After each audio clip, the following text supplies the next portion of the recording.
Russian forces launched one of their largest mechanized assaults in months in an attempt to force movement on the Sloviansk axis. What followed left burning vehicles scattered across the battlefield and turned this attack into one of the clearest examples of how much was at stake in this push. Russia's goal here was to break through the Ukrainian forward positions covering the northeastern approaches to Sloviansk, especially in the Zakitne and Kryva Luka direction. These settlements matter because they form part of the outer defensive area shielding Sloviansk, so losing them would weaken the defense and open more favorable routes toward positions farther back. That is why Russia launched a larger mechanized assault here rather than relying solely on smaller infantry probes, as it was trying to force a breakthrough through the outer layer of the defense in a single push.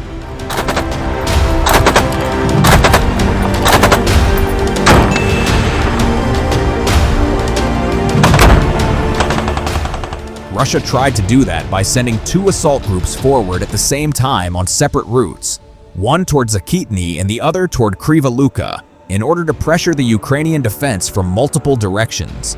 This gave the attack a better chance of splitting Ukrainian attention and stretching drone coverage, preventing the defenders from focusing all their fire on one approach. This attack plan was meant to give the Russians several advantages during the advance. Russians also committed motorcycles to reduce dependence on roads and tight formations, allowing the Russians to cross exposed ground faster without bunching into an easy target.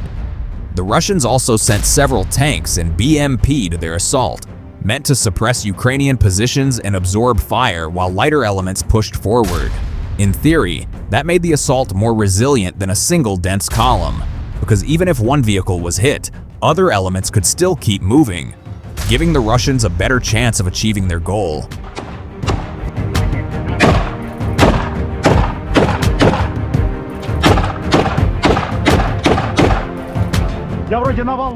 However, the main weakness of this Russian assault was that both groups still had to cross exposed approach routes into a defended sector.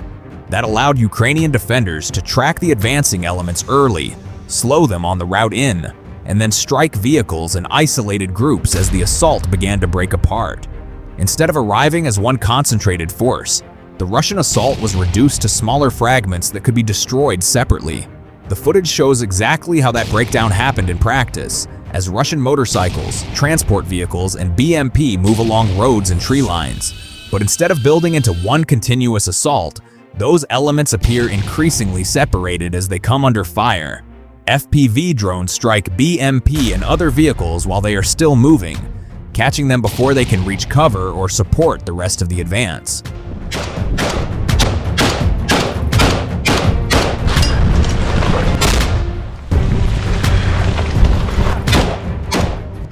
In several moments, the assault appears to lose tempo completely, with individual vehicles destroyed on the route while other elements are forced to keep moving past wrecks or stop in exposed positions. Abandoned motorcycles and vehicles were hit after parts of the assault had already stalled, suggesting a loss of momentum before the attackers ever reached the line. By the time burning wrecks begin to accumulate along the approach, the footage shows that the real battle was no longer at the point of breakthrough, because Ukrainian defenses had already turned the route into a kill zone and broken the assault apart in motion. Overall, the failed Russian assault shows that the Russian command is still trying to break the approaches to Sloviansk through larger mechanized attacks rather than relying only on small infantry group infiltrations. At the same time, Ukraine has shown that it still has the reconnaissance and strike coordination needed to respond to large-scale assaults in this sector. That means Russia may continue launching attacks of this kind, but each failure will make this method harder to sustain. If these assaults keep failing after detection, Russia will likely shift towards smaller and less visible attacks, because once Ukrainian reconnaissance spots a larger mechanized force, Ukraine can hit it quickly before it achieves anything meaningful.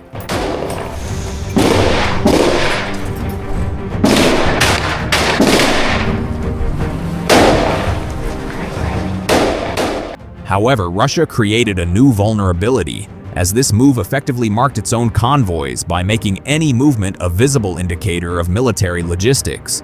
In effect, The measure designed to protect movement also made that movement easier for Ukraine to identify and strike, removing much of the guesswork and leading to repeated attacks and even more disruption along these highways. Released footage from the strikes shows repeated attacks landing on the same key logistics routes Russia is trying to protect. On the Mariupol to Taganrog highway, Ukrainian drones repeatedly hit trucks and armored vehicles moving along one of the main supply routes in the Russian-controlled south.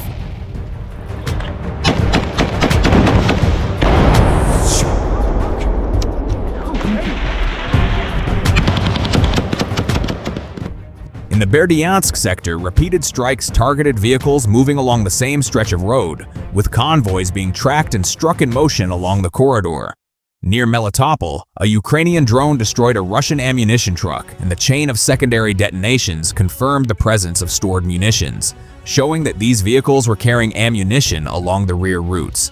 Near Russian-controlled Primorsk, several separate strikes hit Russian fuel trucks, disrupting fuel supply along the route and directly affecting the ability of Russian units to sustain movement and operations at the front. In one recorded strike in Zaporizhzhia, a Ukrainian drone targeted a logistics truck moving along a rear highway, with the vehicle hit in transit, confirming that Ukrainian strikes are focused on active transport rather than static positions. As a result, the same highways Russia cleared for military movement are now the area where Ukrainian strikes cluster most heavily, destroying whole convoys and reducing the reliability of fuel and ammunition deliveries across the southern front. Russian logistics slows as convoys face longer exposure to strikes and increasing risk of disruption before supplies reach frontline units. At the same time, constant pressure forces rerouting and detours requires additional escorts and makes movement harder to coordinate while reducing predictability across the network.